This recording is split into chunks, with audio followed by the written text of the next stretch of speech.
Thank you. I'd like to call the meeting to order. All right, everyone rise for the Pledge of Allegiance. Pledge allegiance to the flag of the United States of America and to the republic for which it stands, one nation, under God, indivisible, with liberty and justice for all.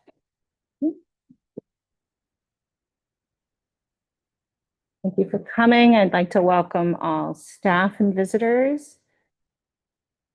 Do we have anyone in the chat? Not at the time, right? First item up is the agenda changes. Do we have any today? We added 3.9 to the consent agenda. We need to surplus the twin scoreboards with controllers. Thank you. Open to a motion? Oh, I will move that we make that change to the consent agenda to add item 3.9, the twin scoreboards with controllers. Okay. A motion with the amendment? I will second. Okay. A motion and a second. Is there any discussion? Call to vote. All in favor? Okay, it's unanimous. Do we have anyone for public input? No? Okay, we still need to approve the consent agenda, The correct? consent, thank you. So back to item 3. I'm open to a motion to approve the consent agenda with the addition, as presented with the addition of 3.9. Make a motion to approve the consent agenda with the addition of 3.9. I will second. Okay, any discussion? All right, take it to a vote. All in favor? Unanimous? Thank you. Right, now moving on to public input. Thank you. Yeah. Point of order. No, it's not a point of order. I just have a discussion about public input that we need to turn the messages off because once we get started in the meeting, the messages would be considered public input. And if we're able to look at them and read them, then we would be receiving public input Out during of order. the meeting. So we shouldn't, Right, at least that's my understanding of it. I would agree. Very good. Thank you, Russ. Right, moving forward then to our educational spotlight. Welcome, Lisa Wendell. You for inviting me and indulging me in my mission to get a wellness center up and running this year. So I was just asked to give you an overview of what that looks like and how we're running it and how we're supporting it. Mr. Raymond, if you could.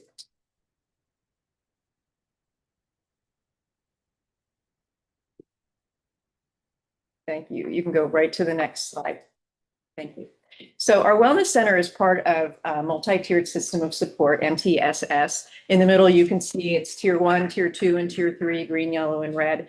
And so we have both academic supports in place. So from everybody getting best practices in the classroom and differentiation to Title I interventions, which would be our tier 2 strategies, and then potential special education supports and other types of supports would be in that top red area where a few students would be receiving those services.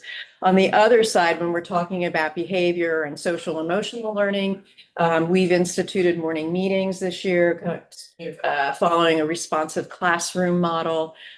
We obviously have been utilizing school-wide PBIS, and that would all be our tier 1 interventions. Tier 2 would now include the Eagle's Nest, which is our wellness center. We have a behavior assistant that we've also hired, and our school counselor, which we no longer have at this point in time, would also be part of that 2-tier intervention. And then at the top, we now have ADAPT that comes into the school building and does skills and does counseling, and we can increase the amount of time they come. It's just that we're getting referrals pushed through. So this is what we have at Driftwood right now, which is a lot more than we've had in the past. Next slide, please. So Ashley Jones and I and Bonita Stout went to Salem Kaiser last, I don't remember when, I think it was before Christmas. And we toured their wellness center. And their statistics were amazing. It'd been in place for quite a while. But they reduced all of their really big behaviors and all of their, they completely shut down their quiet room, which is where students would be sent if they were totally dysregulated and behaviors were out of control.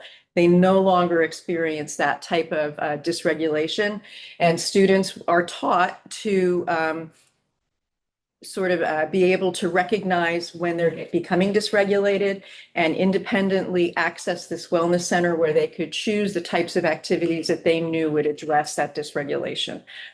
So the centers in the elementary schools lead to the positive outcomes. We're pushing the learning the self-management skills and understanding the stressors.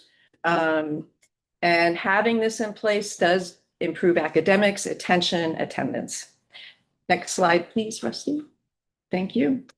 So this is implementing a ruler approach so that students are going to learn the vocabulary and learn the skills that they need and provide them with tools to self-regulate. This is an evidence-based practice. It's based out of Yale University Center for Emotional Intelligence. Dr. Mark Brackett is in charge of that, and he wrote a wonderful book called Permission to Feel, and a lot of this comes from that book. And if you're interested, I would highly encourage you to read that. Next slide, please. So ruler is evidence-based, understanding the value of emotions. We honor emotions, we build skills of emotional intelligence, and we create and maintain a positive school climate. Next slide, please.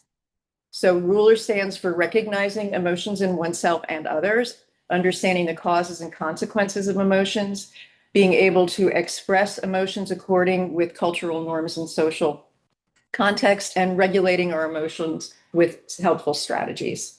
Next slide, please.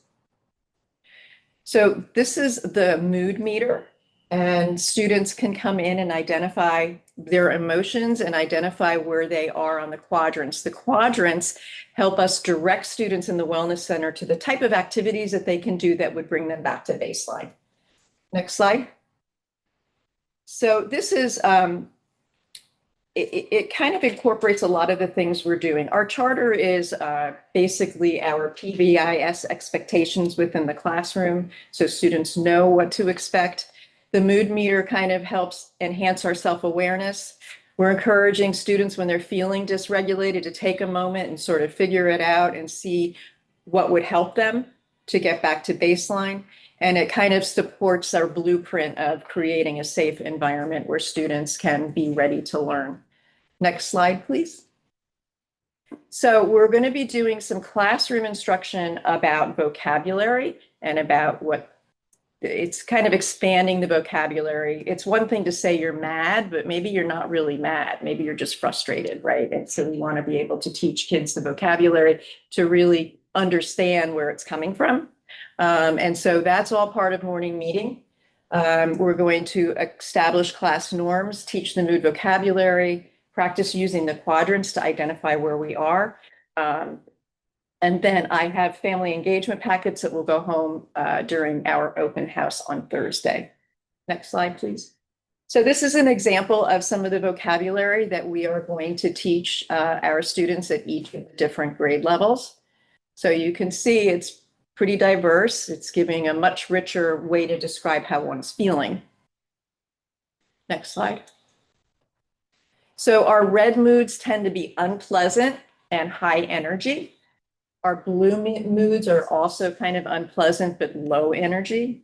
Yellow moods are high energy but in a good place, and green moods low energy but also in a good place. Next slide. This is an example of another mood meter, including, emojis attached to it. It's interesting when I was putting this together and trying to put materials together. There's a million different mood meters out there with just a bunch of different types of different vocabulary. It was very hard to settle on one, but it's okay that we have exposure to more. Next slide, please. So the regulation activities are designed to stabilize the social, emotional, and behavioral functioning for all students. We want them to access their thinking skills so they can independently navigate the wellness center and know what station to go to address how they're feeling. So the quadrants are very useful in determining what stations they'll attend to. Each station is labeled with, what it's going to address, what problem you're having. This particular station can address that and help you, and students can move to 2 stations, spend 5 minutes at each station, and see what works for them. We're just trying to introduce them to tools. Some students can be identified by their teachers to come.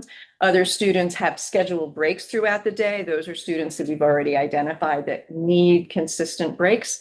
But really, it's just an effective way to give students, to empower them to be self-regulating, and to give them the tools that they need. Next slide. See. The wrong slide. Next slide. Next one. Oh, that's this one. Follow and Juliet. That was the previous one. Okay, so our staff is Polly, who is our library aide. As you know, the library houses Title I now, and we've scheduled our library hours on Wednesdays and then Fridays. So Polly's in the library then. But otherwise, she's staffing the Eagle's Nest, and then Julie Ann is also her second. So we're rotating and trying to keep the Eagle's Nest as open as much as possible, and especially around the scheduled times so that we know somebody is there.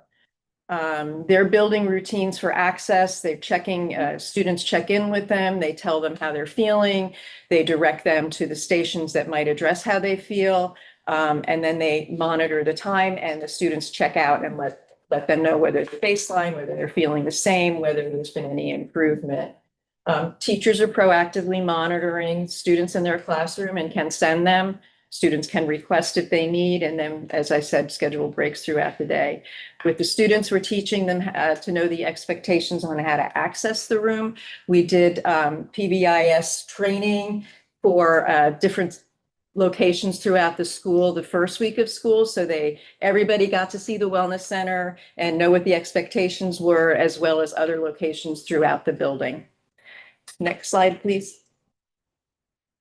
So we have, like I said, we have stations set up. For example, we've got an art station. We have an exercise station with a bike and a stair climber. We've got a sand tray. We've got a fidget station. We've got a squishy station.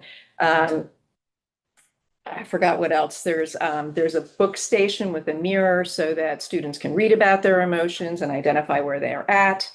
And then I have a crash pad for students that really just need to be down for 5 minutes or 10 minutes, but that is not located in the wellness center. I've located it in the counselor's office because it's a little more private, and I have an attendant there, which I'll get to. Next slide, please.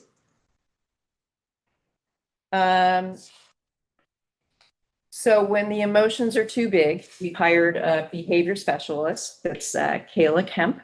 She worked for a BCBA prior to this, so she's got a lot of amazing tools to help students calm down and regulate. She is the friendly face. She's not a disciplinarian. She's a safe environment, a good person for students to go to and depend upon. She's here 5 days a week. I don't have to share her with anybody, so that's a good thing. Sharing Ashley last year was a little tough because kids expected her to be, in my building on Mondays and Tuesdays, and that didn't always happen. It depended on what was happening up here. So Kayla's the friendly face. So she establishes the positive relationships. She meets students during scheduled time. She's on hand to diffuse situations that might happen in the classroom, transitions them to her office. She'll walk students or groups of students through restorative practices when needed. And she's the go-to for teachers needing help. And I've also assigned her some duties in PE and things like that when dysregulation really happens a lot, unstructured times. So she's been awesome, really helping me out. Next slide, please. Excuse me. Yes. Can I ask you a question? Sure. What is a BCBA? That is a board certified behavior analyst. And so they will analyze the behavior and they will recommend a plan for a particular student. And so Kayla would be the one that would be implementing that plan and collecting data. So she's been in the trenches, which makes her invaluable. Thank you. I just hadn't heard that acronym before. It's like, what is Yeah, that? California uses BCBAs in schools, and the other states are very prevalent, and they have like registered behavior technicians, which is what I would consider Kayla, but those are not terms that we use here in Oregon. So we know that emotions matter. It's attention, memory, learning, decision-making, creativity. I mean, we're addressing a big piece of what I was seeing last year as assistant principal. So my hope is that we don't go to that level that we did last year, and that we kind of were getting ahead of it. This year, we've already identified students that need help. I've got Kayla in, I've got schedules that we've got, kids going into the wellness center, even if they're not dysregulated, right? Because we want to get ahead of it. Next slide. And this was kind of just interesting. Students are tired, bored, and stressed are 3 top responses when they were polled, and educators were overwhelmed, frustrated, and stressed. And so what does that look like in our schools, right? We all have to work together, and that's going to impact every single one of us. Next slide, please. So the benefits are positive outcomes for students, improved emotional regulation, increased attention, better academic performance, reduced stress and self-management skills, which is really what we're trying to teach them. And then for the whole school, it's just improved teacher-student relationships, fewer disruptions, increased access to learning, and the staff well-being. If you're not having blowouts in your classroom and you're not having to micromanage dysregulation and disruptions, they're going to be in a better place. Next slide, please. That's it. Can answer any questions for you, and please come and see it. It's set up. There's a couple of things that are missing. I don't have my dividers up between the stations, but we have students only accessing, 2 or 3 at a time, and it's respecting each other's privacy. And then within that room, I have another wall set up, and I've got an independent workstation. So if a teacher has a student that needs a quiet place to finish an assignment, they can go to the wellness center. So that's it.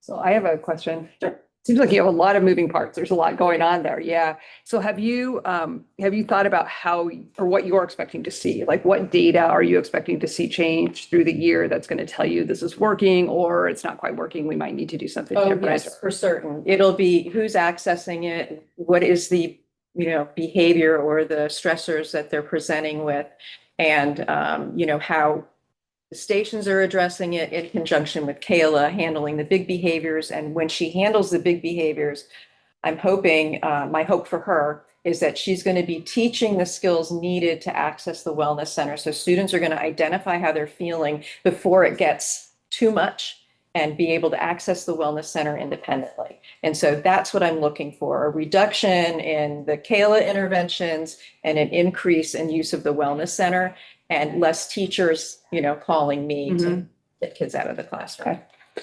So one of the things that this makes me think of is our maxims and the navigating challenges with grace. And so this is something that directly impacts helping our kids be able to navigate the challenges they have, whether they're school, home, something else.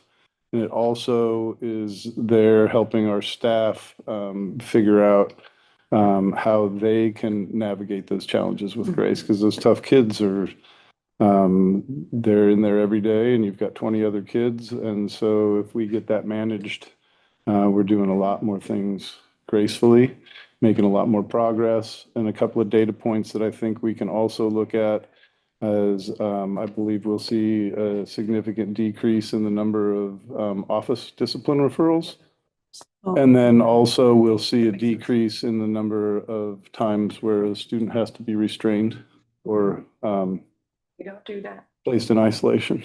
We don't do that very often. Yes, ma'am. So I'm curious about the child or the student going from the classroom to the wellness center.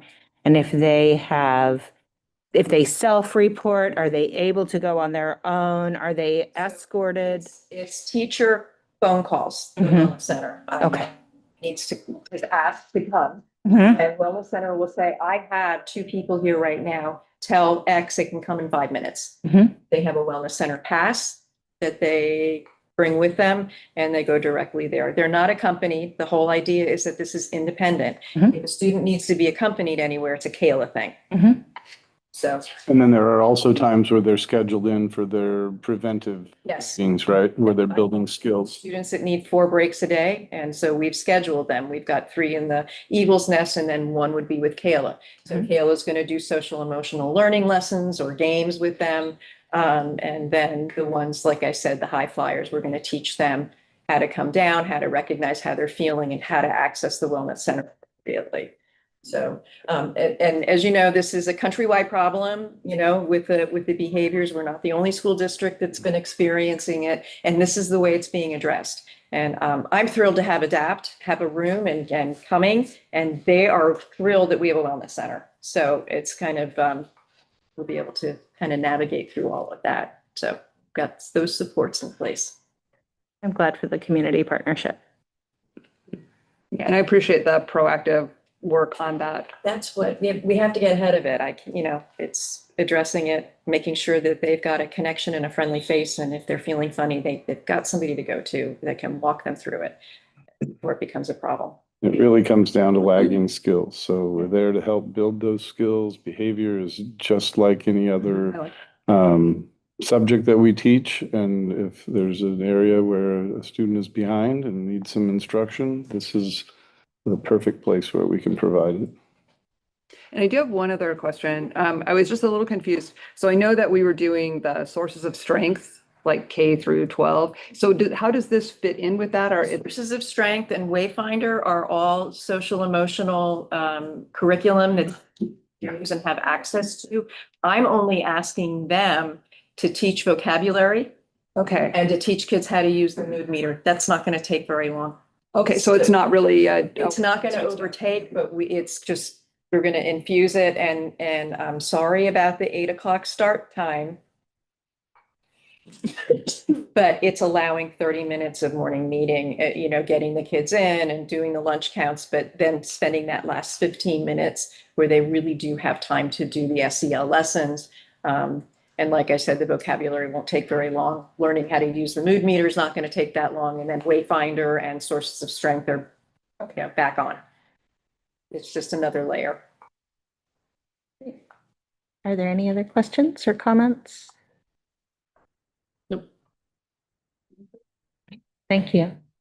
Before we move on to the next agenda item, I would like to introduce a couple of guests that we have. We have some student representatives with us. Later on in the agenda, we'll talk about the formal process of having a student as a board member. But I do want to introduce now I have to pronounce your name, Brianna. Yes. There's always 2 ways, Brianna Huggins and Lauren Seasting. So thank you very much for joining us tonight. And in just a bit, we'll have you explain your role. Thank you. Thank you. Well, Moving on to item 5, report. Superintendent. Okay, so you have you have my written report in your packet. The things to update on. We have several projects that have been going on with grant money. Number 1 is the COPS grant, which you have heard about for a while. The work on the front doors and the entryways is just about complete. I think everything is done here at the high school, with the exception of that second phase of the atrium doorway, the secondary entrance into the high school. But at Driftwood, those are all in place. It's my understanding that the glass was put in today. There's still a couple of touch-up things they have to do with securing the glass and getting some bulletproof shading covering on that. But once that's done, we will have completed those projects. We are in the process of ordering materials, fencing materials, and trees for our orchard grant. And October 11th at 7:30, we will be having a volunteer installation day where we will be installing fence posts, fencing, doing some rototilling and hole digging so that we're ready for trees and planting sometime in later October after the rains have set in and we're sure we're past dry times.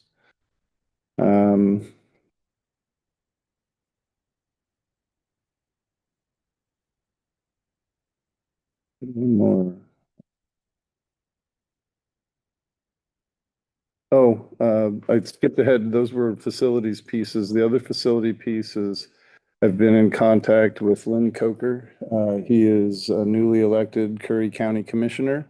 And we are still on the table as the focus for the projects across the highway in terms of being there to help support with plant propagation and installation and maybe some planning of the trails with our horticulture class and science and CTE. And then the project to create affordable teacher housing dedicated for our staff is still on the table. He believes that those grants are still in place and that we can make those happen. The one different piece that I heard from him is that he wants us to be the priority in decision making on what happens over there. So anything that they do, and so hopefully they get it done in the 4 years that he has a term, right? But anything that they do, they're going to be consulting with us and making sure that we can have first crack at being able to have our kids work there and do some of the work. If not, then they'll go ahead and do it themselves. And then obviously talking with us about how the teacher housing piece could go in and how we could support and enhance their grant application when it gets to that point. So I anticipate that I will have a more regular update on that as we go, based on what Commissioner Coker shared with me. And then the other facility piece, we do have a new scoreboard down at the soccer field. It looks really nice and it was part of our win. We got our first home win with the new scoreboard. So we're 1-0. Couple of other updates. Number one, enrollment. Right now, we are sitting at 228. It's down about 6 from where we were all last year. The number that we reported to ODE in planning was 226. So that means that we are right there in the ballpark. The one piece and caveat with this is that 228 includes our 20 new to the district, or our 18 new to the district students who are participating in the Family Academy. So I'd hoped that our number would grow a little bit more with the Family Academy, but we had some things happen over the summer with some students moving and leaving. So we're right there with what we shared with ODE. That means our funding should be right in the right ballpark. We've given them a good, accurate number. I do anticipate as we go through that the homeschool families that are participating with us are going to pull in other kids to take advantage of the program once they see it up and running and working well. In fact, we've had 4 just since the time that Ms. Hawthorne started contacting parents and discussing what curriculum they want and how things are going to work and when they're going to start meeting. It's already brought in another 4 kids. So I think that's a program that's going to bear some fruit, and it's keeping us right where we need to be in terms of the financial picture of enrollment at this time. The one other piece that I wanted to share about the Family Academy is one of our board policies is that you all approve curriculum that is used. And with the Family Academy right now, we have 20 kids. That's about, I think it's 12 or 13 families. Some of them have already had the curriculum that they're using chosen, and they're continuing to use what they've used in the past. And those are not things that you've had an opportunity to approve. Others are purchasing curriculum, and we've made it pretty clear in the program that we will support what we can with what is ODE approved. But I am a horse ahead of the cart, or the cart ahead of the horse, because we've got families that are working already on curriculum, they're making purchases, and I just found out from several of them which one they're choosing, and I'm working to purchase it today, but it's not in front of you to approve. So I wanted to get your thoughts on how to address that. At the very least, have you understand that I'm in an uncomfortable position where I'm going to be asking you after the fact to approve curriculum that families have chosen to purchase and use for their program. So I just wanted to be upfront with that, and I think that happened with one that we should have been ahead of that came from us with health curriculum. I didn't get that out in front of you until we had already made the decision and purchased. So I'm going to work at getting that out in front quicker, but I don't know how to do that with the Family Academy, at least with the startup point. Next spring, when we have new families coming in and they choose curriculum, then I think I can get it ahead of things before we do purchasing in the summer. But right now, I'm out of order. So thoughts? I have a question. That is, so when they're buying these curriculums, when, you know, we give them the money for the curriculums they're using, are those curriculums from the list that is approved by the Department of Education that the school districts have to follow? Or are they able to just purchase any curriculum whatsoever? We are helping direct them to curriculums that are effective and have been working for others. They are not necessarily all on the ODE approved list. And then there are some curriculums that I know are not on the approved list, but districts do have the opportunity to use other curriculum that's not on that list. We have to submit a waiver, which is one of the items I know I'm going to have to address with ODE once we get everybody set and I know where they're at.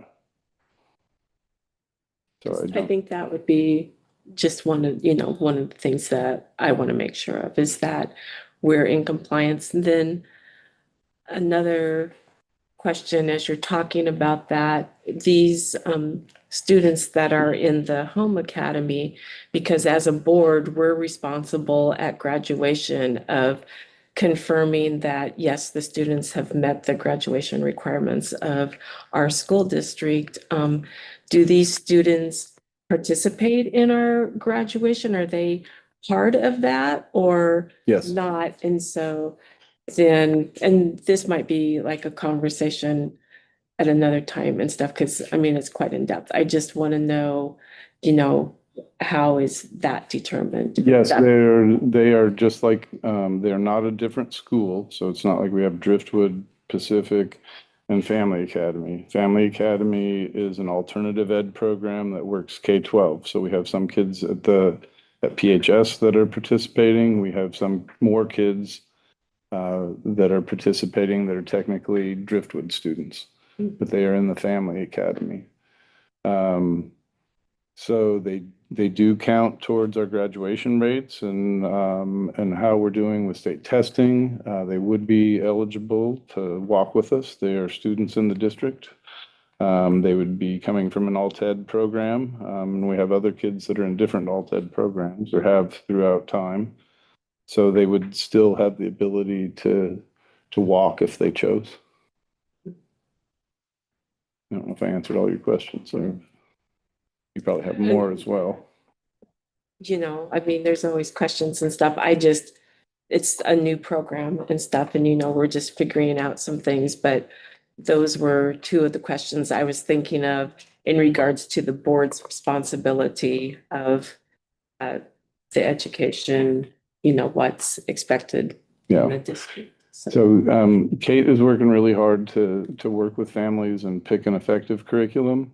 It is, as you know, and as Kate is very aware, and families are too, it's in its beginning stages. So she's going to be much more aware of curriculums and their strengths and weaknesses as she goes through this year and helps families choose next year. But she is working with them to make sure that they've got a quality program. We have a number of homeschool parents that have been doing their own research and have made recommendations, and the bigger purchases that more families are choosing are based on those things that others have been using and have been effective. Yeah. Well, and we've talked before, I'm a curriculum addict. Other people will tell you about it and stuff, and that's one of the advantages that I see from like the Family Academy or the homeschooling programs is that each child has their own personality. And when you're in a class of 25 students, you have to pick a curriculum that best meets the needs of the most students. And that is, you can have an excellent curriculum, and if it's not matching the style of the person who's teaching it, the curriculum Or the does not do learner. you any good. And then you also have, if it doesn't match the learning style of a particular student, you can have the best teacher in the world, but you're still going to struggle with the curriculum. And so that becomes an advantage of that individualization of curriculum, is that a person can think this is the personality and the style of my child in learning, and be able to have that flexibility in choosing curriculum. Yeah, most definitely. Anyway. So that's where some of my questions just came from. I just am curious about the graduation and how we as a board are able to determine that they have met what our graduation requirements are. That's gonna be a big piece of what Ms. Hawthorne does with families and how she works with them, how she helps them choose curriculum, which as I shared, I think will be even more effective as we go through this and become familiar with the options and what's working.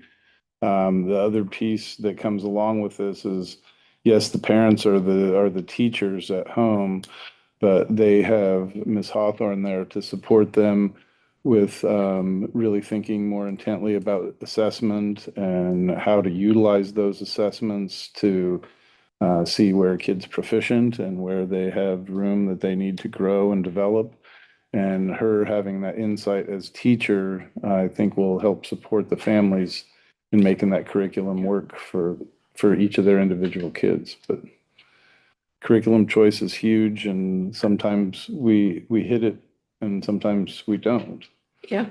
So I think we're somewhat in experimental stages as we go through this, but all of those things are things that we're thinking about and that Kate is working on with families as they have questions and make decisions on what they're going to use with their kids. Well, and as always, it's a pilot year, and a pilot year is where you start figuring out that stuff. You don't necessarily know what all is going to come at you and stuff. And so I would encourage, as you think outside of our meetings, if you have questions about this, send them my way, because it being a pilot and it being something new and it being something that I put together in a month and a half instead of a year, all of those questions are going to be helpful for us to move the program forward and make it as effective as it can be for families. So I appreciate you bringing that up. I hadn't really thought about that, but I do see that the board definitely has some interest in ensuring that the curriculum meets our Without a doubt. expectations. But we also don't want to get in the way of making progress happen. So it seems like ongoing discussions as we go through. Discussion and monitoring. Yeah. We've got to make sure we get the right thing. And if we've got something that's not working, then we're going to have to talk to our families and scrap that and figure out what's going to be effective to help them be effective. Something that I think might be helpful for the families and community is to have whatever your criteria for approval is, besides having it be secular, whatever that would be, able to be shared. I think as we go through and figure that out, we'll be able to do that more. Mhm. The big requirement at this point is making sure that it's street legal to purchase through ODE Mhm. and it's meeting families' needs as much as we can. And then on the other side of this, I'm sure that it would be helpful for families to provide a list of what has already been approved. Yes. To begin with, and they would have a launching pad rather than starting from scratch. I'm curious to see what people bring to us. I just want to see a big flea market at the end of the year where people can have a used curriculum exchange. Well, they're property of the district. Yes, they So we are. retain that. Yes, all We the can reuse curriculum that that. we purchase it stays with the district and it can be used in following years and shared and traded for a player to be named later. All those Do things. we have a consideration for term before those curriculums are either reviewed or updated? If we receive one, do we keep it for, maybe not 20 years? Yeah, we would have to look at that. We have not come up with parameters for that, but just like text adoptions in the building are on a rolling 5 to 7 year cycle, we would want to look at those as well. And if we've got 5-year-old curriculum with Oak Meadow, then we need to look at what they have as updates and make sure that we're staying on top of things as curriculum and standards change. I would also be curious to find out if the district would consider reselling those, as some of those do have that opportunity for us to recover funds. A surplus. No, when you keep them, if you Oh. keep them intact, depending on your licensing, you can resell them. As a parent, you can do that, at least with some of them. They have a resale value. If they're In intact. terms of like returning it to the publisher, No, selling it to another family. releasing it for sale. I'm not gonna direct. There, Books, right? Yeah. yeah, Yeah. no, there's always that possibility with what we have, yeah.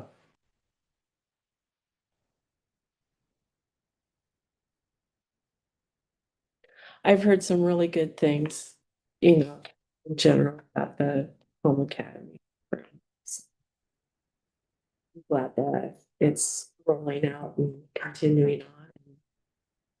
The response from parents and families has been positive so far, and we're just getting started, but I don't have any negative issues that we're dealing with right at the moment. Yeah. Thank you. Yes, always important. I think that is all I have for you. With updates other than Thursday night is Driftwood Open House. Hope to see as many of you there as we can.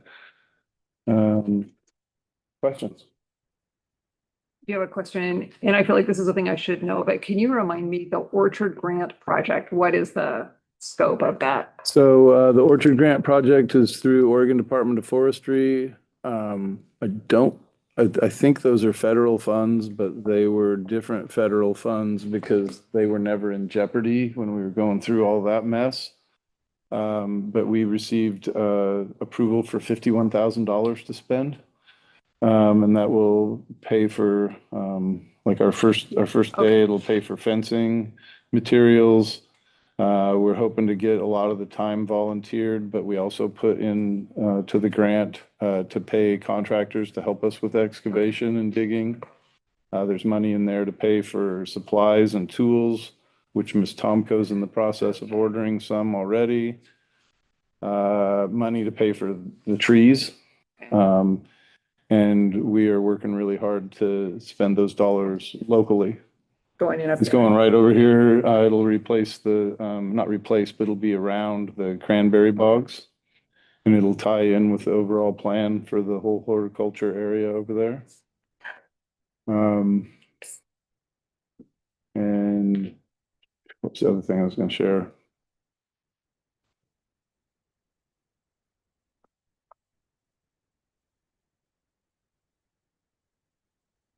But Thank you. That's refreshed my memory. I think I have heard that before.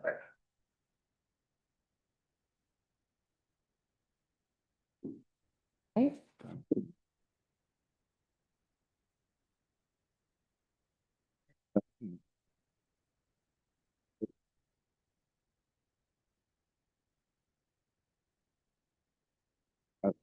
We're just finishing up with 2 or 5.1. Right here.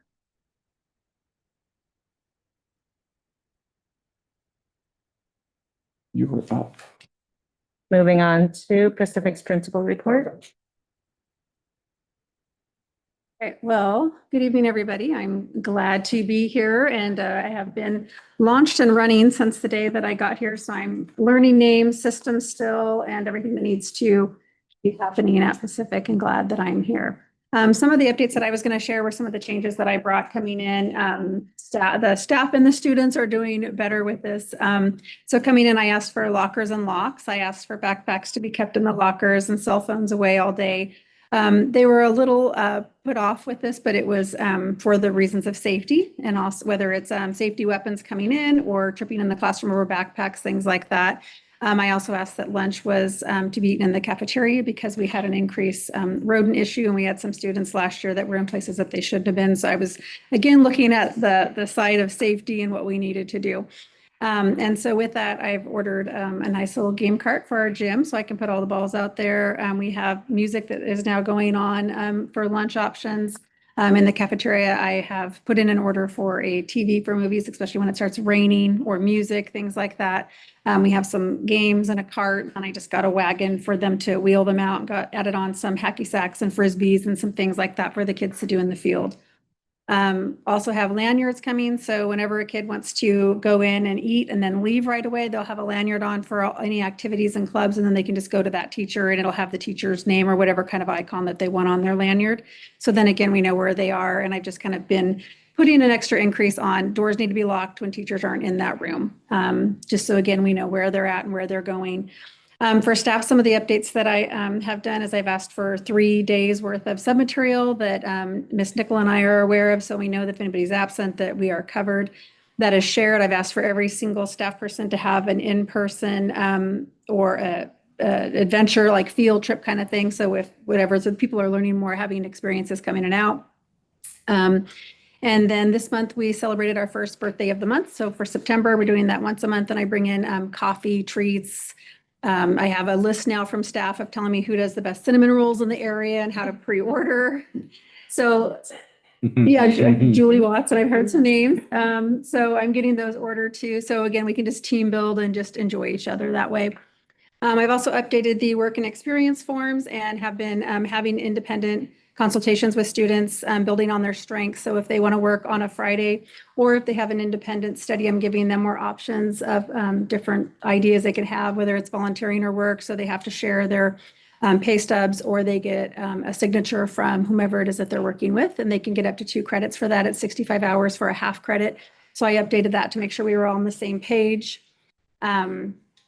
Also did the safety pack, so those bright orange things that are over there on the counter. So anything for fire drills, lockdowns, lock-ins, earthquakes, I rerouted that. And so before, they went out in 3 different areas, and a lot of them, they were in the field. So I'm looking at that region, and I know that there's, a water treatment center. So I'm just thinking emulsification. I don't want to have kids over there standing there. So came in and have them exiting front door here, the woods door, and then each 2 hallways. And so we have 3 exits, and we're all going down to the track and rerouted the road to where the road, when you enter on the right, there's 2 driveways to the track that go in front. So parents can do pickups there, and then the entire lane on the other side is all for safety vehicles, and they'll be coming into the parking lot this way. And then I also updated all of the forms in those packets because they were very old, like from 2015. And so those will be good and set. Maps are redone. All the routes are highlighted for every staff. So was working on that. Otherwise, open house, I thought went pretty well. We had about 100. Yeah. We had, tacos, nachos, quesadillas, music playing. It was just peaceful and nice and good conversation. It was nice meeting everybody. Clubs and activities have been going well. Yes, our front doors are almost finished. We just need glass, but we're really enjoying the doorbell, Nick and I. And so, anyways, we play with that.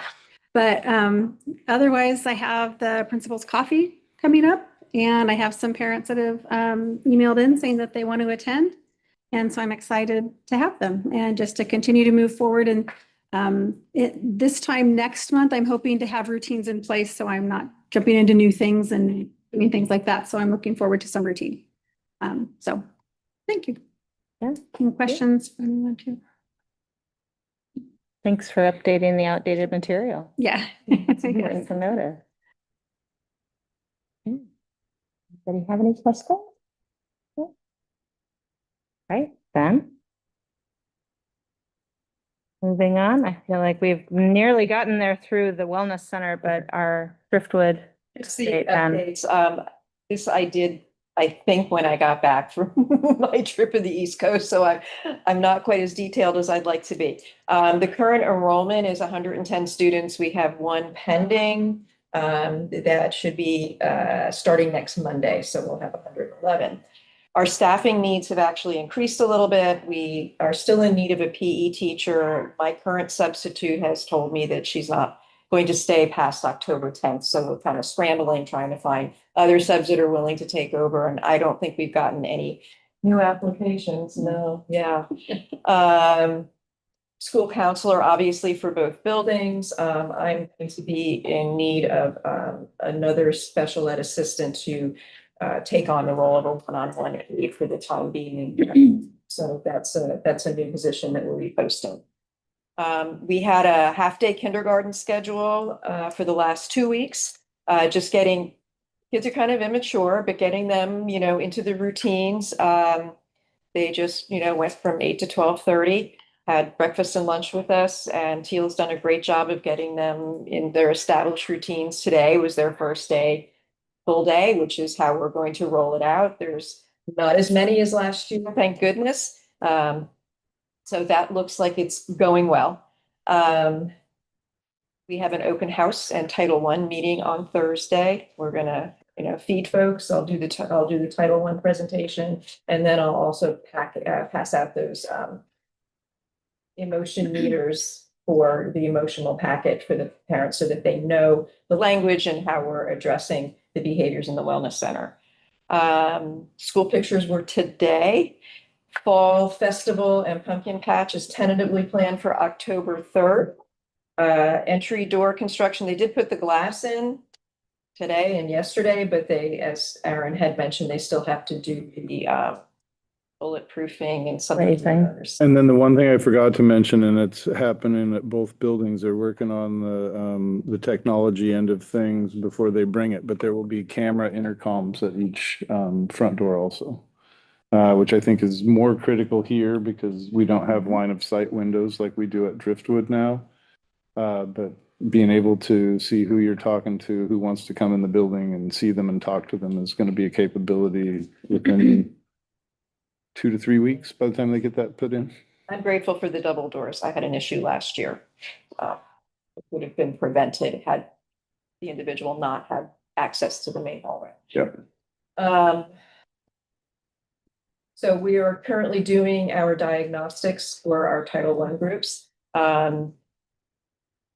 Not quite complete yet. And as soon as we get the results on that, the Title I folks will get our intervention groups together, and then we'll start with our WIN groups. Unfortunately, the aide that I had doing the math interventions broke her shoulder today. That was a very unfortunate accident, and she's also going out for hip surgery, so she's sort of out of the picture. I'm going to see what I can do to pull somebody else in to help with those math supports, and at least that I would say K-3. So we're doing math facts and things like that just to get something started. So I'm working on that. That was kind of a devastating thing to have happen. Eagle's Nest, you've got the overview that I provided you. I'm really excited that the teachers are referring, they are setting up, schedule breaks. And the folks that I didn't think was going to use it are definitely using it. So it feels like a win for me because there was a lot of resistance, not understanding how it was supposed to work. So I think that, I think they're buying into it and it's going to be super helpful. We've been having some issues with the release times. The buses are coming a little bit later than usual, but I think we're getting it under control now. And that was a kind of awkward last week, but I think we're into the routine today. It looked much better. And I'm sure I'll have much more next month. Thank you. Do you have any questions, Dr. Driftwood? Yeah. Can I ask a little bit more about the Eagle's Nest? Sorry. Okay, so the Eagle's Nest is our wellness center. And it's what we are using to help students gain tools to manage dysregulation. And so the idea behind it is we give them vocabulary and we give them stations that they visit to address how they're feeling. And the hope is that they do this independently, checking in with an attendant, going to a station, utilizing it, 5 or 10 minutes, and then being able to transition back to class. And what had also missed is that we hired a gal who's got a lot of behavior experience. And so she's going to be the one that manages the big behaviors, the kinds of behaviors that those kids can't go into the Eagle's Nest to utilize. And then she'll educate them about, recognizing their emotions and getting them transitioned so they can use that independently. Lisa gave us a really good presentation, so you could watch it on the YouTube rerun.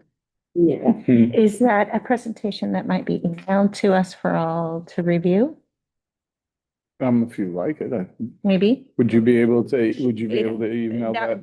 That If would you would bring send Bob it up to me, speed and on. then I will send it to the board. Thank you very much.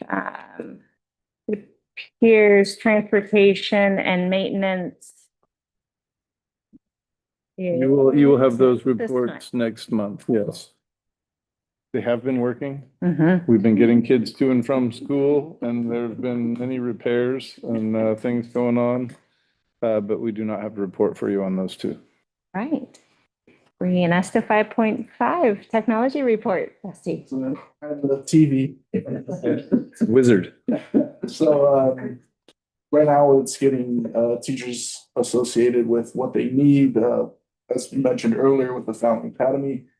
One of the programs that we are using was getting that up and running for the high school, so that they can be able to use it presently and provide it as an option for anybody who would like to use it in the Fountain Academy. So that was what we've been working on. A new TV, because the old one broke on us last time we were in here. So getting that set up for everybody as well. Been helping get ODE reports out so that Anita or Aaron or whoever else needs to submit reports, Lisa as well, can and able to get that information to them. And then also working on surplusing the amount of stuff that I have, going through, seeing what we don't need, what can be improved upon. And I know for one of myself, I don't have a physical thing in front of you, and eventually I'll try and get to it when things slow down, but try and updating the technology that we do have. I know Driftwood is a little behind, so for what I have right now is slowly bringing them into new technology and allowing them to be caught up to what's going on over here. Along with that, a bigger picture as well, we do have more of the cameras that need to be mapped out and put in places. I do believe Jared had ordered some already, so we do have cameras. It's just getting the wiring, getting the cable out there. So that is on my radar for us this year. Sometime, I don't know when, but going through all of that as well. If there's any questions or anything else, I'm happy to answer them where I'm at. Thank you.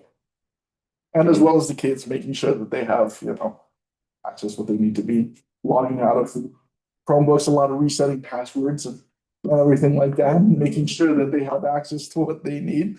But other than that, that's where I'm at. And I can get you guys a physical report soon enough. Thank you. So, Thank you. okay. And then 5.6 brings us to financial report, Tara. is a copy in your board packet.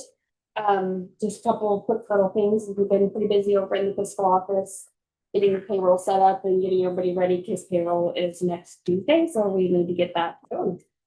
First payroll of the year is always a bit crazy, and making sure everything's accurate and on point for everybody, and going from there.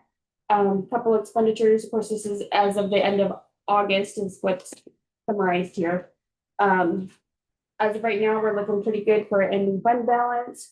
Our 24-25 ending balance is looking higher than we anticipated and budgeted for. So that will, once our audit is done, will be rolled over and that'll show on in the ending budget. So this is not including the full ending balance from 24.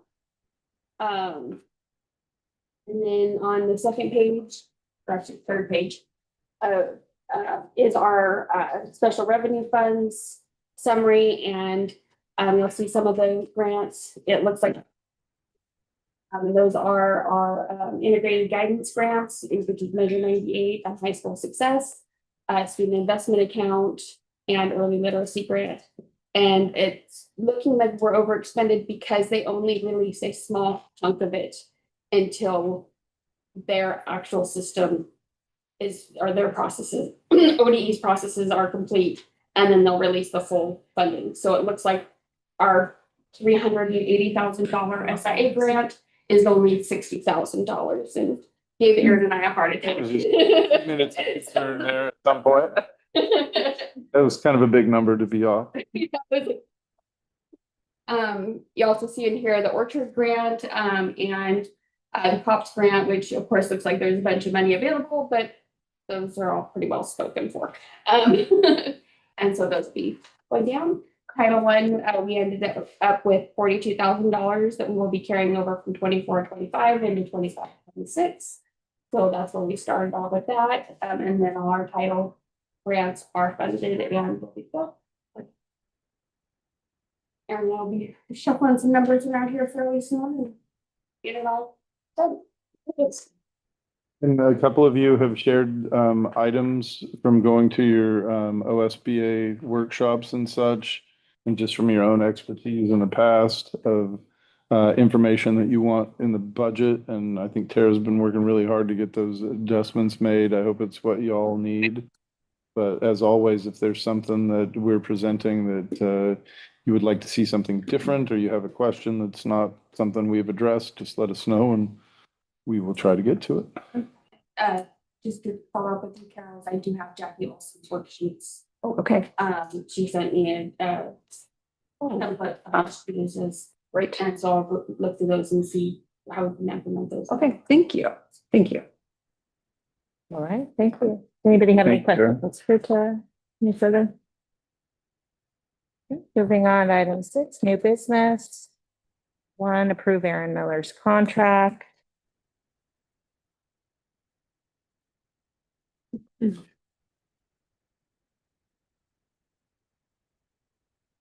I'd like to thank Bob for joining in that session and truly being a wingman. I apologize for being late here, Kim. Oh, we'll take you in to get you. But it's I had to show there on my calendars, even in the correct time on my calendars. You're confessing no excuse? you made it to the supers Down con. there watching the volleyball. Oh, well, hey, You were even here. you know what? You're living what we preach. Kids first. Yeah. Apologize. Well, I was glad to have you in the meeting reviewing the contract. I think you have good eyes. And I thought about you. I said, does Bob know the meeting starts at 5? Yeah. And everybody goes, yeah. And it's like, okay. We should check volleyball next. The contract did not have a lot of changes. It, Get me, Sharon. yeah, There's really only 3 changes. There are dates that have been changed to mesh with the new dates.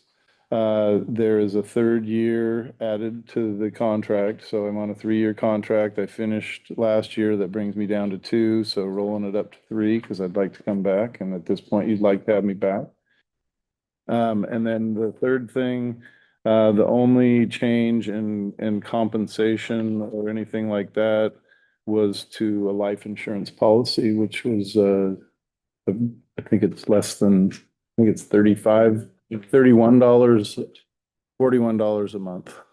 It bumped it up, and that provides a little extra life insurance for my significant other. So those are the only changes. I will make a motion that we approve Aaron Miller's contract as presented. So, A motion and a second. Is there any discussion? Okay, to a vote, all in favor? Unanimous? 6.2 is, yes. general or contracts or agreements. Wondering if you should consider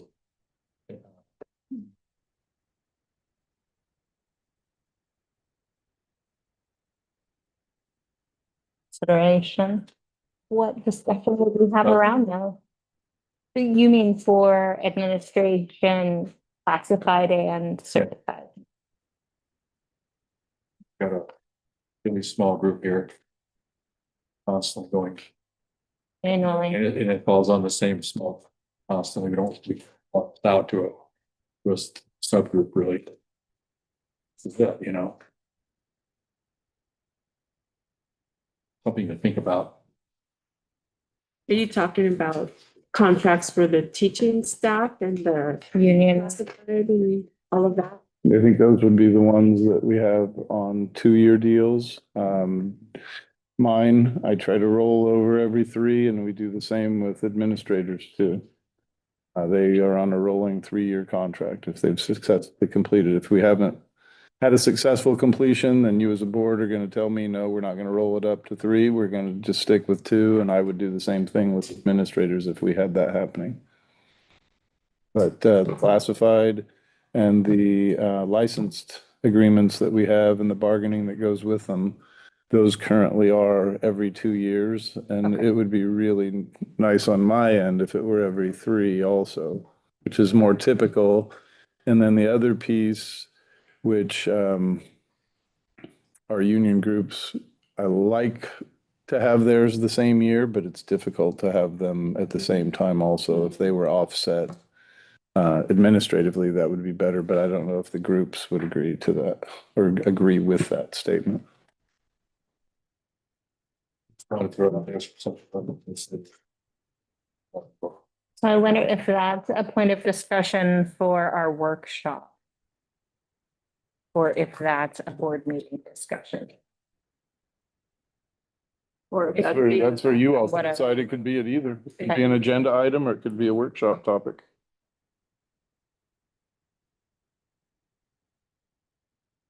Do you have a workshop? We are hoping to learn when data would become available to schedule that not too soon and not too far. So that we have something to work with, but not too far into the year. At the end, we have, let's see. I think it's Yeah, end of October, early November. It's all dependent on how we're starting testing right now at elementary. And then the metrics at the high school are not necessarily assessment bound. So we should be able to have that initial data by end of October. We'll return to that on item 8. And I'm Well, looking at given the nodding. adjustment to the contract, it's not like it's a rush item. Right, and I wonder if there's data to be gathered just by questioning the union reps. Is that even something that is a possibility or? Oh, I guarantee there'll be a post. Okay, well, then data gathered. Moving into 6.2, September Suicide Prevention Month. Yes, so normally I cannot remember the gentleman's name. Gordon Clay. Gordon Clay. Okay. Gordon Clay normally comes at this month's board meeting. He is one of our advocates for suicide awareness in the community.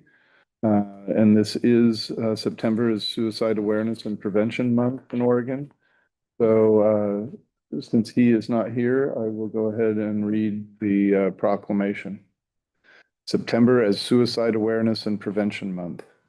Whereas suicide is a major public health problem with immediate and long-term effects on individuals, families, and communities, and whereas suicidal thoughts can affect anyone regardless of age, gender, race, orientation, income level, religion, or background, and suicide is a major public health issue that requires vigilant attention and preventative action, and whereas the ongoing stresses brought on by social unrest and the growing inequality increase risk for self-harm, and whereas each death by suicide directly impacts numerous family members, friends, loved ones, and by extension, the entire rural community, and whereas research shows that 95% of adults would do something if someone close to them was thinking about suicide if they only knew what to say or do. Now, therefore, the Port Orford-Langlois School Board proclaims September 2025 as Suicide Awareness and Prevention Month. Be it further resolved that the board encourage all citizens to learn the warning signs, trust their gut, and use that information to ask a troubled friend, colleague, or family member, "Are you okay?" And be prepared to listen. That conversation can change a life. That is the proclamation for Suicide Awareness. And we need a motion. Make a motion that declare September as Suicide Awareness and Prevention Month. I have a motion. I'll second. Okay, I have a second. Is there any discussion? All right, bring it to a vote. All in favor? Unanimous? Thank you. Gordon Clay is a dedicated volunteer and frequently brings material. Do we have that material here, even if he is not? He did not deliver anything this year. Frequently do find that. I believe that community members can find that out in the community and maybe we could get some. Thank you. 6.3 is student board representative selection. Okay, so in policy, and now it's there, I'm going to put it. In policy, it shares that a student representative shall be installed on the board, and the superintendent will develop administrative regulations for selection processes. And in the past, we have had our ASB president be the representative here. So I'd like to continue with that tradition. MJ Lewis is actually the student body president at Pacific High School. She was not able to attend today, which is why we have Brianna and Lauren. So Brianna and Lauren, could you reintroduce yourselves and share what role in student government you have, which brings you to our board meeting? I'm Brianna Huggins, and I'm the ASB secretary as well as the 10th grade president. And I'm Lauren Seaston, and I'm the junior class vice president. Very good. And so the concept, as we had last year with Courtney, is to have a student representative. They will have an agenda item each month to share the happenings at the high school. They are a member that does have the ability to vote. It is not a vote that counts in terms of whether a proclamation or a request or something is approved or not, but they do have the ability to vote if they so choose. That was not something that Courtney did last year, but that is an option in the rules and regulations through OSBA. So welcome, ladies.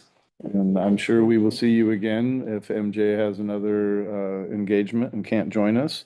But just want to thank you for being here and thank you in advance for reports that you'll provide us and keep the board updated on what's happening at the high school from the most important student perspective. So MJ delegated me here today. I have a lot of feedback from our student body that I just wanted to come and tell you all today because there's been a lot of unrest in the school regarding some of the new rules, and it's important that we voice that because some of the students don't have a voice. So ASB, our mission is just to get everybody's input and bring this back into the community because a lot of people do not have that power and that voice. A few things that we're doing as of late. We've been doing a lot of planning regarding Fall Fest and activities for the school, just so we can like amplify our school spirit and get more things going on. There are a lot of things that people have been liking a lot lately. Everybody's really enjoying the new Friday electives, and there's a lot of variety. A lot of people are enjoying the staff and the culture of how everything is going and the clubs and everything. One thing that a lot of people have also noted on is that school lunches seem to have been a little bit better since last year, because I know that was something that people were very upset about. Obviously, there's been a lot of new things coming into this year regarding the backpacks and the lunch rolls. A lot of students have been having a hard time mostly with backpacks. Backpacks have been the major thing because obviously we carry a lot of stuff with them. And the main thing is that there's been lots of parties, which teachers have not been the biggest fan of. One thing that our ASB has discussed is maybe doing clear backpacks or tote bags as a alternative to backpacks, because there's something that's more just for books, more of just like a book bag alternative. Just so that we're not having to go back and forth from the lockers every class, because there's been a lot of issues with that. And then there was another big part of it with girls having troubles with that, as you can infer. That was the main thing. Students haven't had the most issues with lockers. Locker locks have been everybody's been pretty okay with that. People have just been usually dummy locking them. So that's the only thing that hasn't been going very great with that, is people haven't been following through with it. Lunchtime, that was another one that people were kind of irritated about, because last year, a big part of like our school's culture and like social life was that people would walk around and talk and commingle and come to the library. And as our ASB has also discussed, we understand that it is for safety reasons. But another thing that we've been struggling with is that people are complaining to us about it a lot. They're like, ASB, we need you guys to voice this up for us. There have been a lot of people saying that we don't have freedoms at all, which I mean, I don't think is the fairest thing, but people are struggling with feeling like they're being limited on what they get to do. People feel like, I have a quote in here somewhere. Somebody quoted something like, we're an establishment meant to prepare us for adult life, so why are we getting treated like kindergartners? Don't fully agree with it. I'm just trying to, that's a big thing. I'm not trying to like hate on it. I'm just voicing what things that I've heard. Yeah, I'm just a messenger, guys. But yeah, so people have been struggling with that, as well as the clubs and stuff. People have been wanting to go in and out of the cafeteria, which obviously with food, I see the struggle there.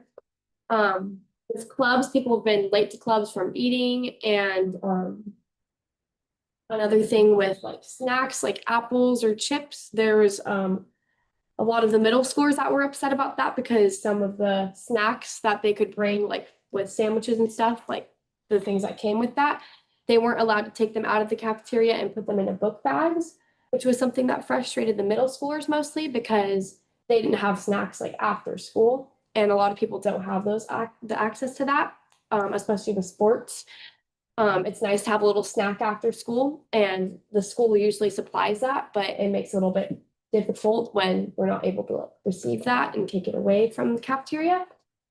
Some recommendations that our ASB was hoping to voice was that we would reevaluate the bag policies to maybe clear bags as a compromise or tote bags.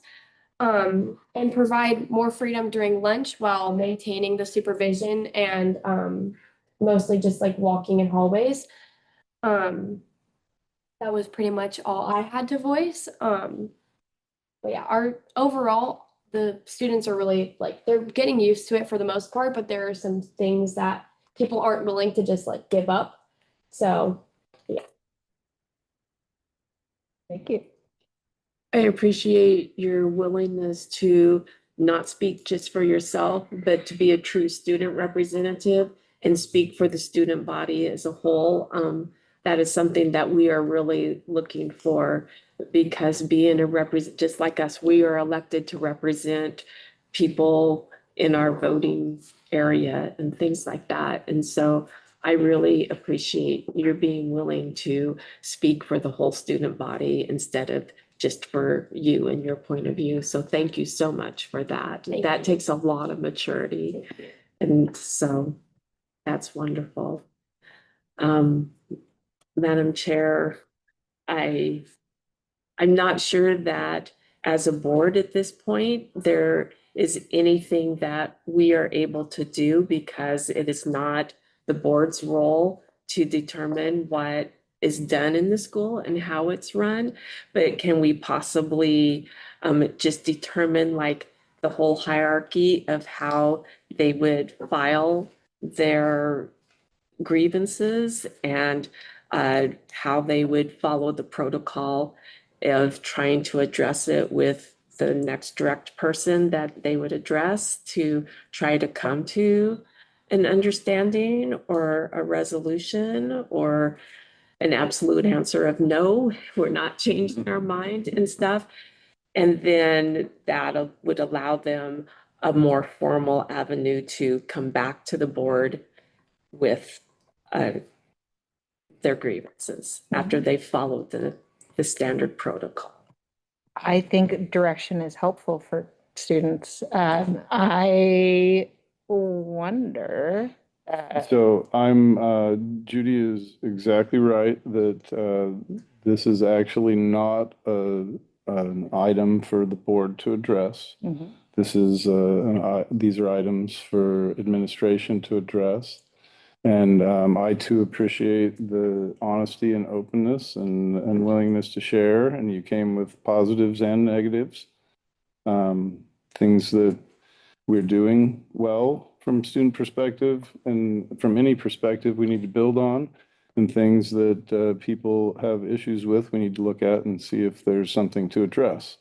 But again, it is an administrative piece, and I'm going to work with ASB, and I know Ms. Williams will be working with ASB as well to make sure that we've got the process down for how to address things like that, go through formal processes of having conversations, and then or informal processes of having conversations, and then going through formal complaint procedure if there was something that really warranted that.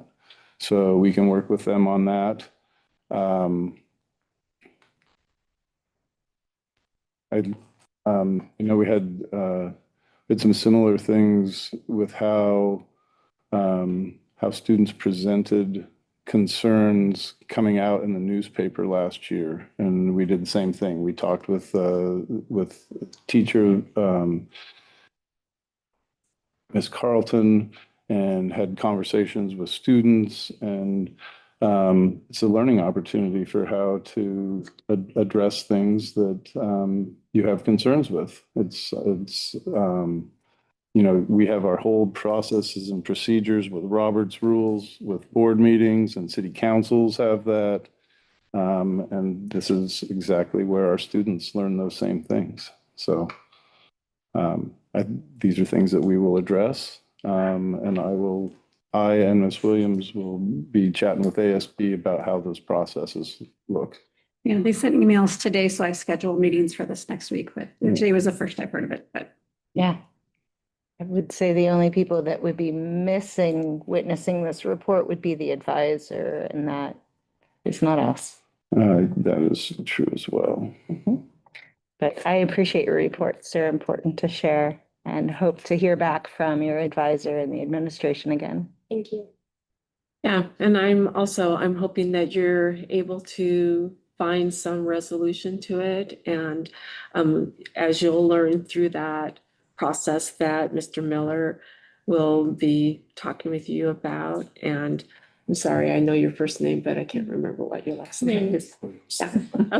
Anyway, and as you're talking to them, and you'll find that after you have gone through the process, and even public comment has that same process. They have to go to the teacher that their problem is with first, then it goes to the principal, then it goes to the administration, and then it can finally come to the board where the board would put in some input or something. And so as you work through that process, just keep us updated and all of that. So, yeah. Thank you for being willing to do this. It's not easy sometimes to not have to put the other face on thing, which is you may have to be prepared to go back to your peers now and say, okay, yes, we brought this up. It turns out there are legitimate reasons for some of these things that we're not going to be able to get a lot of relief on, or maybe only minor. Speaking as a former teacher myself, one of the headaches I always had to deal with was every student feeling like they had to haul their entire life into my classroom in the form of a bag and a pile of books and a phone and a calculator. It's just crazy. Anyway, so there's reason, and there's maybe there may be adjustments that can be made between what students expect. Like right now, well, I don't have to haul my whole life around from class to class in my backpack. There may be an alternative on their side, which would alleviate some of their, why do I have to haul this stuff? Or would I have a notebook in the morning and a separate notebook for the afternoon? Okay. But we want to hear from you guys. Just be prepared that some of the feedback, some of your peers are not going to be happy. So we have the representative selection policy in front of us. We're not making any changes to that. Do we need to have a motion to adopt it, or do we need to swear them in? Is there action on this item here? We would have action at the next one when MJ shows up. Okay. And then, yeah, we need to take care of the ASB president first. Okay. Thank you for your time. I'll be glad to hear what more time and conversations results in.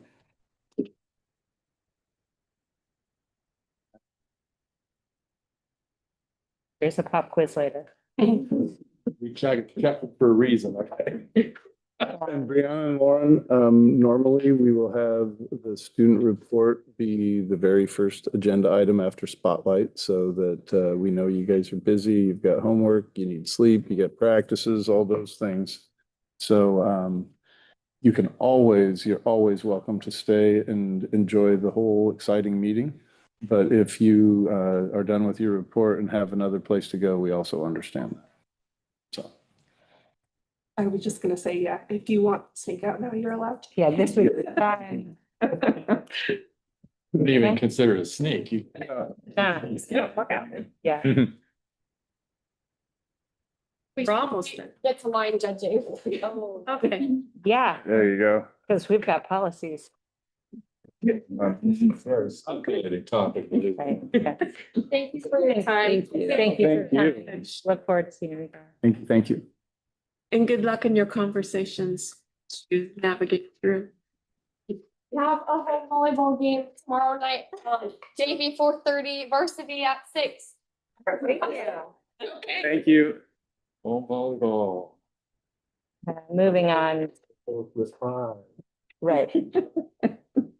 Moving on to item 7, old business. We have the board book process, which was more of a dialogue than it was Right. Last month, there were just a few of us who brought this up, but we decided to table it until this month when we were all here. So I asked the question, we have Board Book, which is an online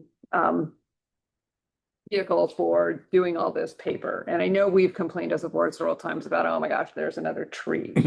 And so it occurred to me, well, does it make sense for us to consider using Board Book more? Can we cut down paper if we do that? I believe at one time, the board did have like laptops, so they would come in and instead of having this paper, would read it all on Board Book. And that got apparently a little cumbersome, at least for some board members, and so it kind of went away. So I don't know if you guys are interested in that. Is that something you'd like to revisit? You know, part of that is Stephanie too, how that works on her end and for Rusty. But I thought it was something we should consider if we could maybe reduce some of our copious paper usage. Yes. Yeah. If I can contribute that too, I know Stephanie and I were talking about it earlier, we can also provide the laptops here too. I think we have some extras as well. So rather than, your personal as well, and then that way it might make it a little bit easier as it goes on. That's also an option if you like to use your personal as well. I mean, that's all right. But if we have loaners and stuff that we can use in the meantime. Is the Board Book app a web? I'm not sure because I also haven't looked a whole lot into it, but Stephanie has. You And can access that's it through our website for that. okay. Yeah, we talk about it. And there are different ways you can use it. It can be very complex, it can be very simple. And so I could arrange like a tutorial that we can walk through it just to show you how to log on and set it up. Right. The issues that we had where people couldn't remember their passwords and the connectivity didn't work, and we spent the whole meeting trying to, share computers and whatnot. So at some point we kind of abandoned that and just went to paper temporarily. We've been doing paper for a couple of years now. What's about, we put this as a topic on your workshop, because if people came with either their personal computers or what, we could help them Troubleshoot. in 15 minutes here, sync their usernames and passwords, and they could be on it. What about you, Stephanie? It's no extra work for me at all. I think that we have a Absolutely pretty not. tech savvy board. I would assume that we can all remember our passwords and get, It'd be a challenge, just that everybody's computer has the capacity to memorize that stuff, you just don't know how to do it, so. Yeah, I don't see that being an issue at all for this board. Personally, I think it'd be great. I mean, honestly, Stephanie sends it out to us. I don't know about, I think we all pretty much read the board packet before the meeting anyways. So just having it on the screen as a point of reference during a meeting would be great to not, we would waste so much less paper, save money for the school too. I think it would be amazing. When I have a Board Book account, so I can log in, and I really like that it makes it super easy to go back. And if you want to see minutes from 2 months ago or check what, where did we see this policy? It's all in there. It's all archived. So that's Entire what. tree stump Yeah. sitting around. Yeah. Yes. Right. And some people prefer the paper, again, it's a different, so Mm-hmm. some don't want to have the paper in front of them, but whatever you want to do. That accommodation could be made case by case. Yeah, we had 4 of you that wanted the Board Book and did everything there, and one person said, I just really love paper. Well, we can print out Out of curiosity, you prepare an agenda for us, right? Is that something that would be in the Board Book also? It's No. it's all automated in Board Book. Okay, so for example, if we had a, agenda item 5.1, let's say, which was Mr. Miller's report. Is that something that could link to the actual document? Exactly. But do you have to create, or is this, just It is so simple. I press a button, you gotta upload it. It's so simple. Well, it's really all in there right now because It is. It's I get the information. using it to access. It's actually out sooner than I give it to you guys in paper form, so. As soon as That's how I it's operate. available. And I'll tell you from the experience from stuff. So there's your agenda, right? And I would So you put can together the scroll. agendas. Okay, and then It is you can very user friendly. Mhm. If you can That's right. open a document and log into a website. One thing to have the agenda, another thing to see the actual. Yeah, all the paper is attached. Oh, wonderful. Great. Thank you. And if we do decide placing, I'll get to know how to use a program, so then as well, we'll have multiple people You know, as long as it's a web app, web function, and it doesn't make any difference what kind of computer you got. Yeah, it's like a cloud. As long as it's yours. I think it's in the cloud, I don't know. Yep. It's web, yes. If we had the moment for a tiny tutorial, I'm sure we could do that whatever bumps we have. And I think that is also a good suggestion for a work session instead of the middle of a board meeting. Just to 'cause- make everybody comfortable, so you don't end up having a meeting where you end up spending half your time. getting Right. people logged on. That's Okay. it. Then that looks like we'll move that to, or do we need a motion to move that or? I make a motion that we further pursue using board book in our board meetings and that we look at scheduling a short workshop to make sure that everybody's devices would work and be ready to move forward with it. Okay, I have a motion. My second. Okay, I have a second. Is there any other discussion? Do we need an actual workshop to log into a website? I'm sorry, I don't. What I was thinking is it's together, included into the workshop where Okay. we're looking at the data. Okay, Is that what I'm hearing or? is Yeah, that- or, and it can even be done during the board meeting, not just hearing Bob say that, you know, instead of spending 15 minutes trying to get everybody hooked. Precisely. You show up for the board meeting, you want to do this for the first time. You assume it's all going to go well and it doesn't. Right. Okay, so it's worth 15 minutes in a workshop someplace where you go through and make sure everyone's device in fact works. They've got their account and password synced to their manager and have actually been in here and tried it. And sure enough, it works, you know, and then you can. So while not a separate workshop, possibly in conjunction with Yeah. that workshop, or would you prefer having individual tutoring sessions where we do it on our own time? what about something like that? Because then I'm if we fine don't with have that any issues, so we don't need to. have a Okay, whole meeting for it. I believe, Stephanie, you can just create logins for us all, right? Like I know I have one, so you can create a login and then, Have them. yeah. Yeah. Oh, just sort Right. of tell us what they are. Yeah. Yeah. So maybe we could just start with that and then, Yeah, maybe we all try to log in and see what happens. mhm.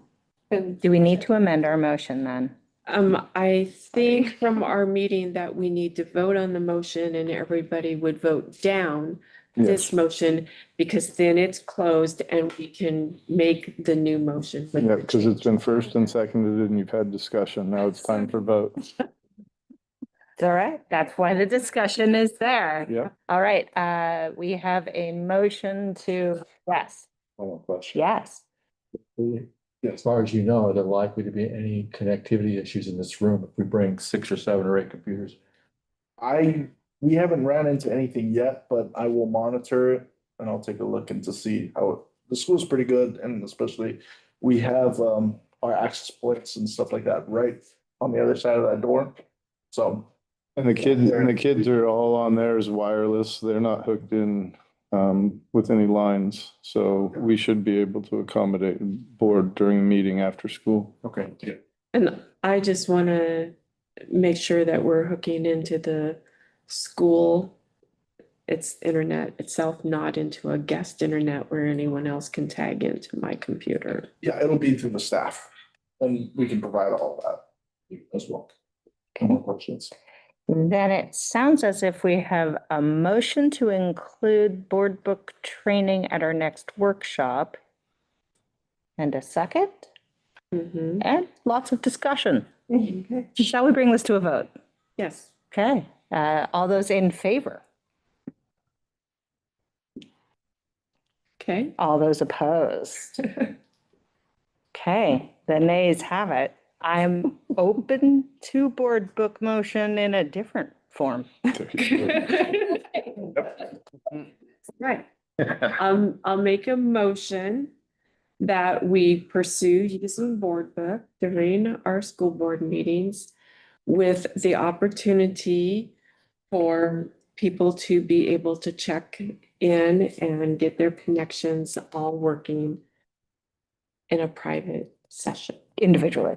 Yes. Okay, I have a motion to adopt board book for our board meetings without including it in a workshop. but individually updating. I'll second. I have a second. Is there any other discussion to include board book in our board meetings, but not our workshop sessions? No, bring it to a vote. All those in favor? Okay, unanimous. Thank you. Pretty good thing. Then moving on to item 8, which dovetails nicely, school board timeline update and review, bringing us directly next to that work session, which is to be determined. And data review. It sounds as if we're waiting for the diagnostics to be completed and then analyzed before we're able to have that data presented. Although, can we discuss, or do we need a motion there? Do we? I don't think so. Just in looking at what we wrote on our data review, we're really going to look at how we did last year, like just the kind of ending of the year. What are the big things that based on last year, what are the things that the board really might want to pay attention to this year?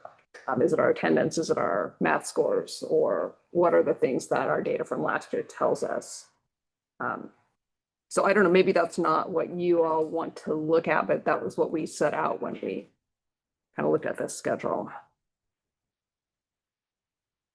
And then the idea being that there'd be a second data review that we put somewhere in the February timeframe to look at the progress this year.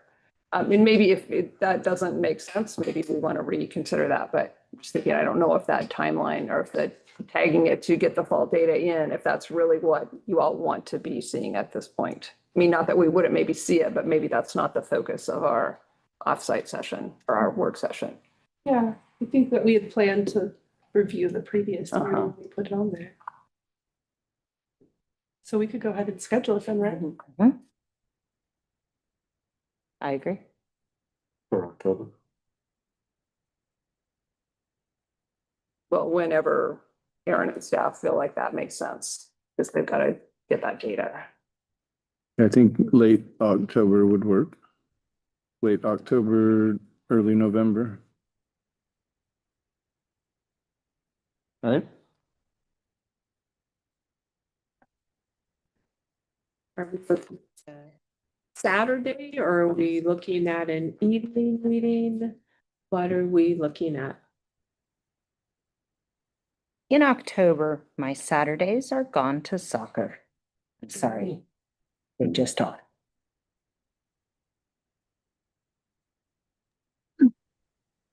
What do we propose? What kind of data review are we actually proposing? I think we are leaving it pretty vague at this point. We're kind of saying, hey, administrators, we want to see some data. We want to get an idea of how we performed last year so that we can be thinking about what we want to do this year. And Aaron has those, the strategic plan monitoring points.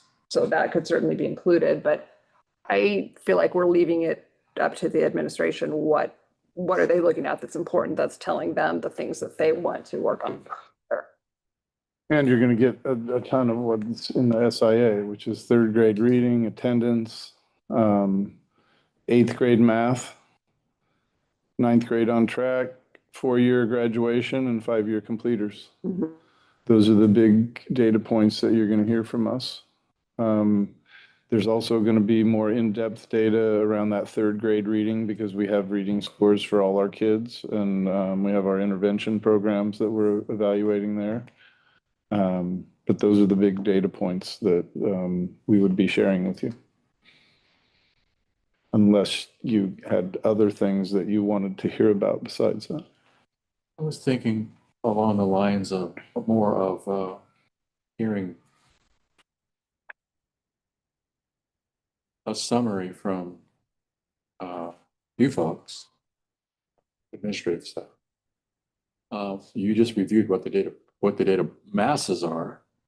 Okay, well, what do you see? And what is your plan to deal with that?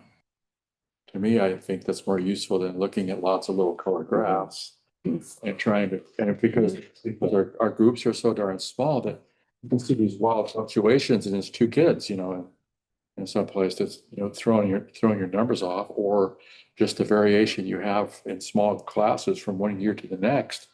I'd kind of like to think more useful would be to know what the data masses are. What has jumped out to your attention? And what are we going to do about it? What are you going to do about it? Excuse me. Lean on our experts. Yeah, exactly. And I feel like we've got enough confidence in these people that we just know what the direction is and why they're taking it. I can be happy with the data. Exactly. Well, and that's easy for us because that's what we do. We look at the data and put plans in place and take action to address the data and help improve it, whether it's a Like, so for group, example, group data or individual. Yeah, if you decide there's a third grade reading deficiency in X, how'd you identify it? And then what are we going to do about it? Exactly. Yep, that's easy. I think that'll be more useful than lots of looking at graphs. It's not that I don't like graphs, particularly. Well, you're going to end up getting both. We'll give you the data and share what the numbers are and share our interpretation of it. And then that's exactly what we do with staff, and then address how we are going to move forward to improve that data, or if it's already good, maintain it. If it informs us we have other actions to take, we'll share those too. But that is our day job with this, is to look at numbers and look at data and see how we improve what we do based on what we see. I only have one request, and that is if we're not on board book by that time, that our data is printed in color ink so that I don't have to try to determine this shade of gray from this shade of gray. Yes, indeed. And that it is printed big enough Yes. that my 62-year-old eyes is able to see it. How about we don't do it until we're on board, but that way we don't have. That's fine too. Well, I think we can get there. I was looking at my calendar and I said the end of October, and I am not here the last 2 Saturdays of October. So my initial suggestion, if it were to work for others, would be November 1st. That's the first Saturday. I'm not available. November 8th is a holiday weekend. School board weekend. And we're gonna be working on Saturday already anyway that week. So now we would be at November 15th. Does it need to be a Saturday, or is that? No, I'm just throwing that out there because that's what you all said. Yeah, sounds like that. How long are we gonna plan for it? Think about it. I feel like the previous workshops were scheduled for 3 hours. Were they all 3 hours? Yeah, I don't think. 3 hours on data would be a long Yeah. time. You're right. Yeah, Yeah. for me, that's a long time. That's judge right there. Especially if we're going to be focusing on your summary of what the data has told you, what directions you're going, and why you're going that way. I think we need to have 3 hours of it. Right. So if we do 2 hours, we could do it on a weeknight. Yeah, I would do an hour and a half or two would be like the length of a board meeting would be. If you go on a weeknight, yeah, I'll switch whatever I have to switch to be here. If I had another 5 to 7, that's a workshop and not a business meeting. Yeah. What are we looking at for that? I'm open to suggestions. Still looking past mid-October to get us through That works. collecting the data and having the chance to evaluate it, talk with staff, and have those things to share with you where we're headed with it. That'd be great. What about Monday, the 27th? November? Oh, October. October. Are you back then, Aaron? I am. That sounds promising. Monday, the 27th, at what time? Well, are you asking for I know. other administrators to join? Are you asking for our other administrators to join us Yeah, I think we should, 7th? one data meeting, listen to all at once? from both of them. Okay. What does the data show them? what have they chosen, why have they chose that thing? Great. And So then hopefully they're also available on Monday, the 27th. No, that's my next question, if that's the date that you land on for you guys, is then to make sure that it works Right. for me and the others. Works for me. Yes. Okay. What's October 27th looking like? And it's okay if it doesn't. It's part of scheduling. Okay, give me a sec. It's Eagle Spirit Celebration Week, I'm just saying. So you're coming in costume. Yeah, I mean, the 7 a.m. admin meeting, just saying, but yeah, I can be here. Bells on. Up at 5 o'clock, maybe so. Yeah. 5 o'clock, is what you're hoping for? That'll encourage it to be faster. so the 27th at 5. 5 till 6:30, 5 till 7? Yes, I'll have food for you. I guess 5 till we're done, but. I like caps on things. Okay, right. 5 to 7? 5 to 7, but we could end early if we're done. Yeah. Yeah, we're not like out of policy for another hour. Oops. Okay. Then we will schedule that workshop for Monday, October 27th at 5 o'clock in this space. Mm-hmm. Yeah, because we have to still record it. Yes.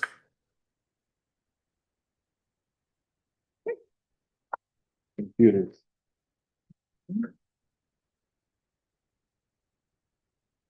Is there anything further on the calendar that anyone would like to know?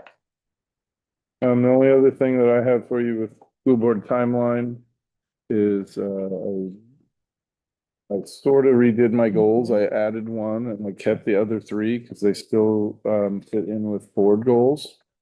But this is not necessarily for discussion and everything right now, but I wanted to give it to you so you could review it and, discuss it because in November, that is the first executive session with the superintendent evaluation check-in. So I wanted to get this in front of you now. If there's any comments or anything you have toward my goals, we can talk about them at the October meeting, and then we'll be all ready to go into that first check-in session in November.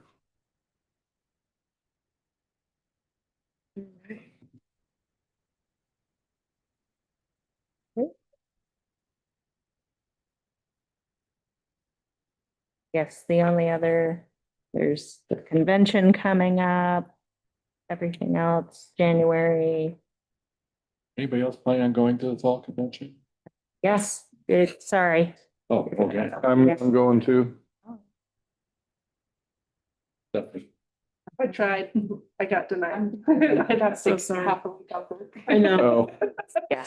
They're like, Now that it's they've made inventory. I was gonna say, I was gonna go to Stephanie's, except for I have a convention on Monday in Southwest Shannon, and I'm not gonna go back to Portland on Thursday. You're gonna be at the same place? Right, just keep. No, I. oh, different conference. Different spots. Oh, Right. But Stephanie has rooms all booked and has everybody registered. So if you change your mind and you're not going, let Stephanie know and she can cancel those. The rest of us are taken care of. We're on site, right? Perfect. I overbooked, so I won't have to reduce some nights. So I grabbed all the rooms I could, so.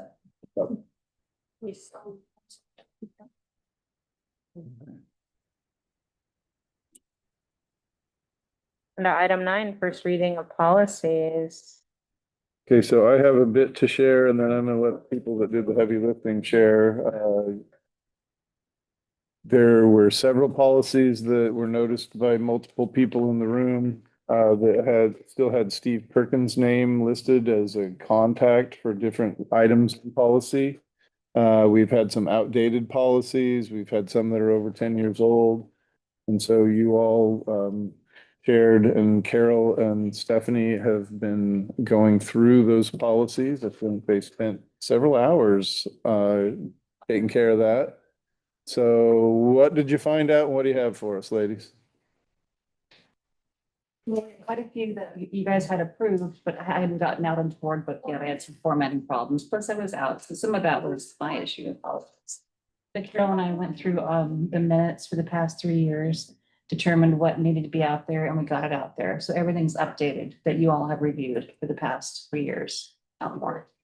And we both had our spreadsheets, we compared. And by out there, that means that they will be soon go through the OSBA process and be placed on our website as our actual policies. Yep. Perfect. Thank you. And then Carol had a spreadsheet. She went through and she actually found every single policy.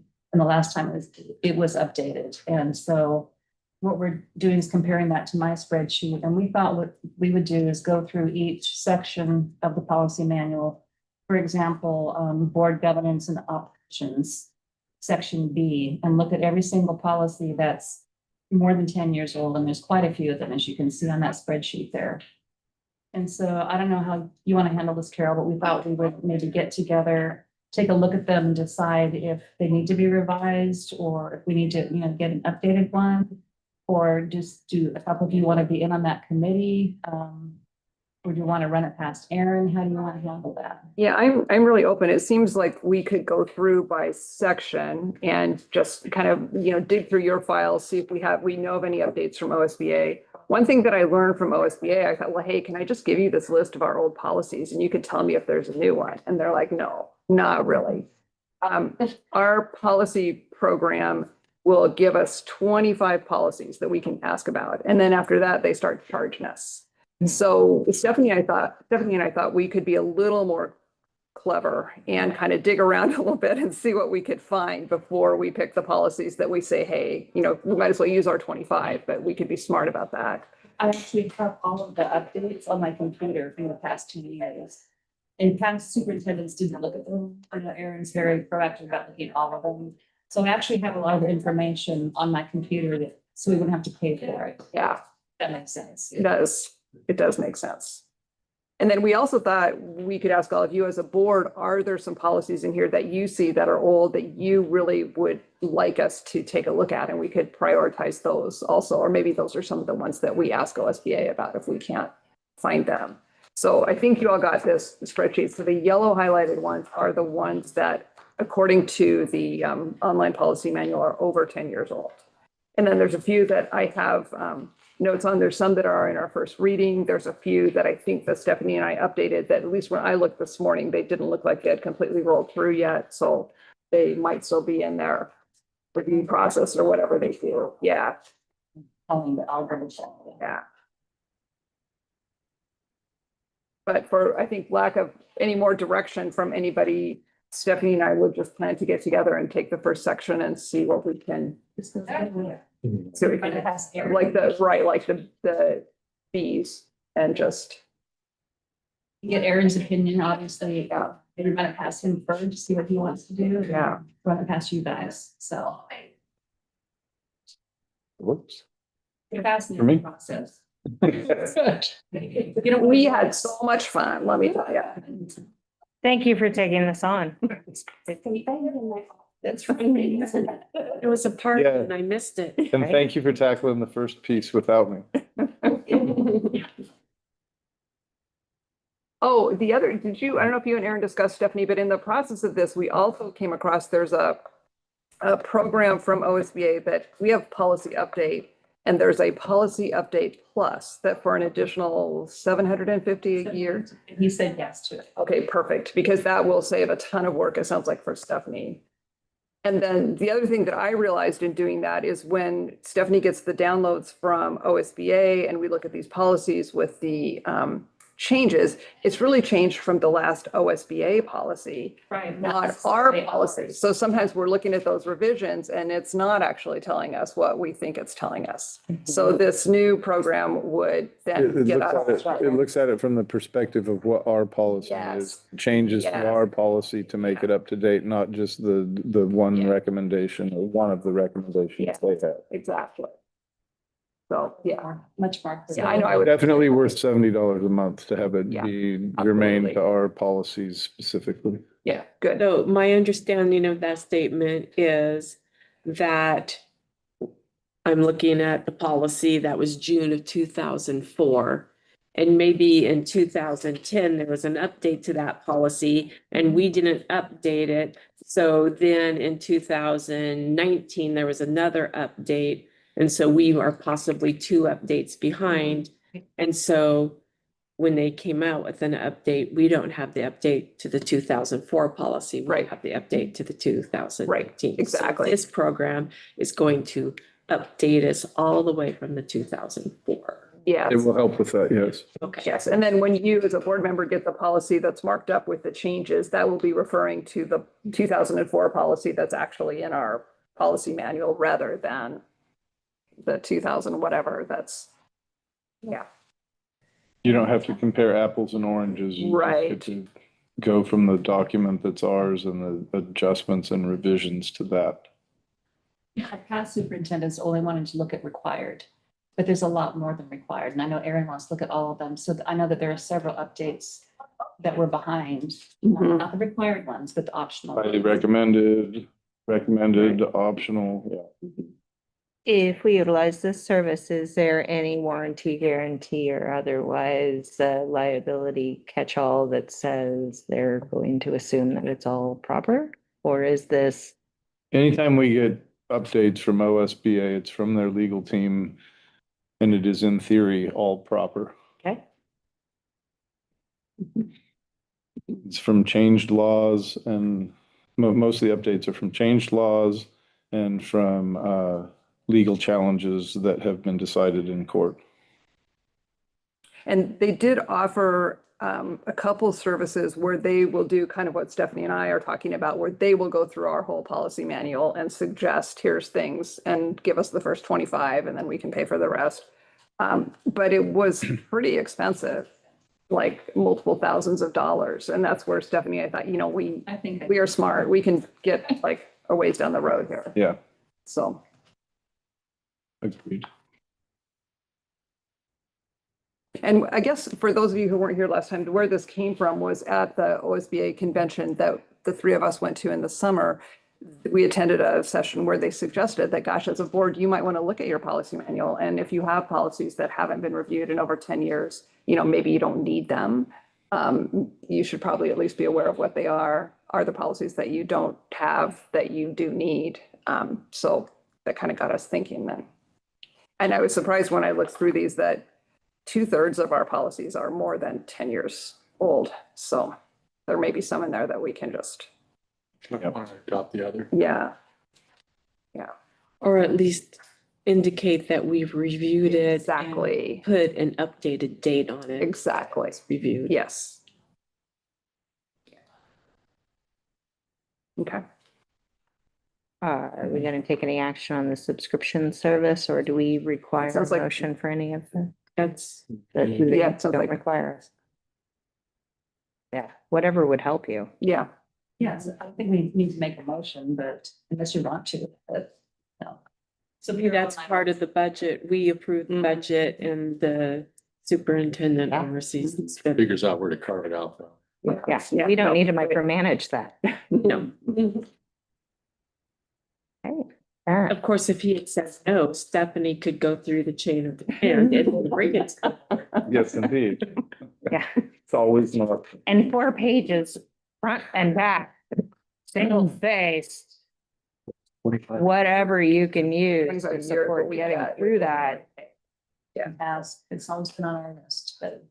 So we will, There's 24. we will make that purchase and start setting more meetings to discuss how those changes or discuss those policies that we're looking at changing in each section. What you have in front of you tonight is a first reading for several of those policies that are in need of change. These are from August, the August update. Okay. Carol and I went through and thought, show this to Erin, and Erin's already looked at them, so what you see is what you're gonna be. Yeah, so it'd be a first reading tonight, second reading in October, and then asking to approve these in October. And then if we have more reviewed by the October meeting, you will also have first reading of policies. That'd be fun. There's no action to take on a first reading. Nope. No second reading of policies. I do have a question though. It's on the first readings, there's the new personal electronic devices, AR, I think that goes with it. Or no, it's not an AR, it's exception. So I know that as Deanna mentioned, there may be some changes this year. So before we do this first reading, I wanted to be sure you guys are comfortable with what this policy says, right? The personal electronic devices. Or is there anything we should be aware of?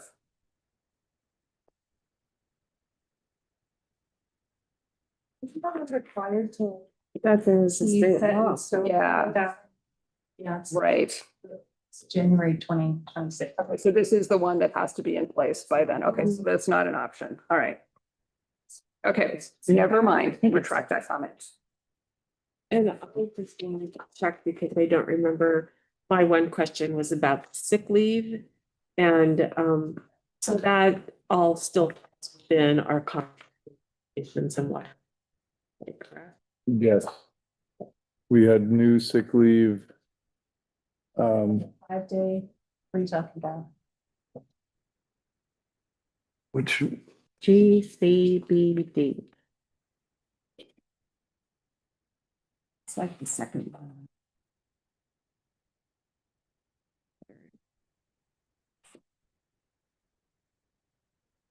This one. there it is.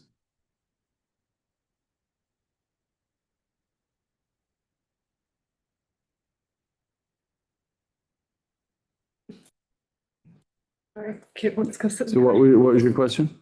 I just want to make sure that this is in agreement with our contract negotiations that we've made with our staff. Yes, because what they get is they get the 10 days each year, correct? I'm looking at.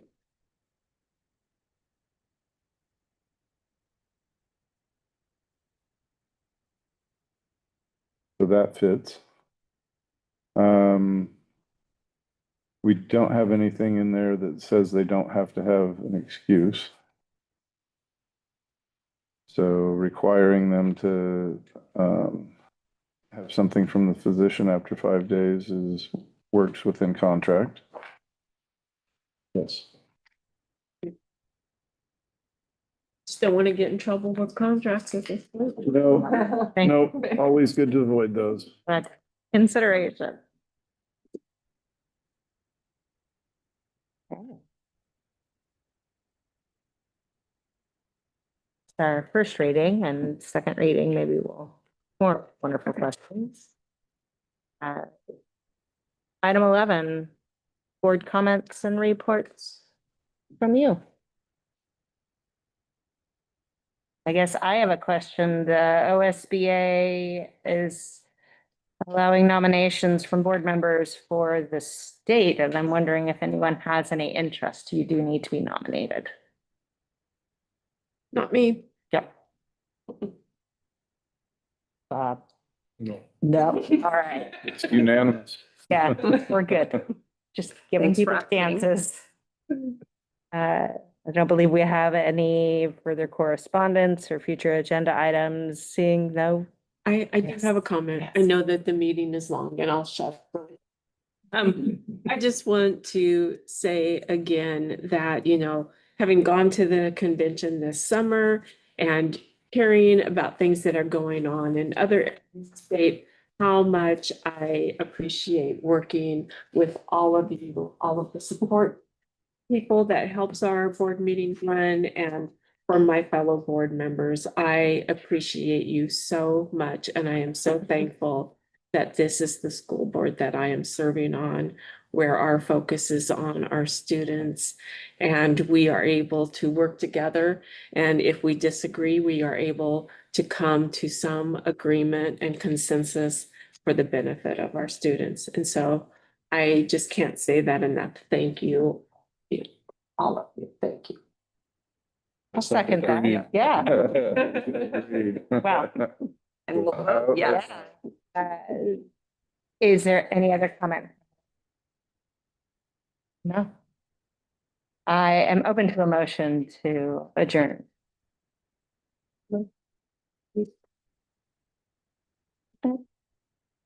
bring it to a vote. All those in favor? Right, unanimous. Thank you all. No discussion. Thank you all. Gavel, Corinne. Oh, yeah. We are sure. Thank That you. was what you Sorry. waited I'll for all get, night. yeah, right? I'll get better at that. Thank you, everyone. Here.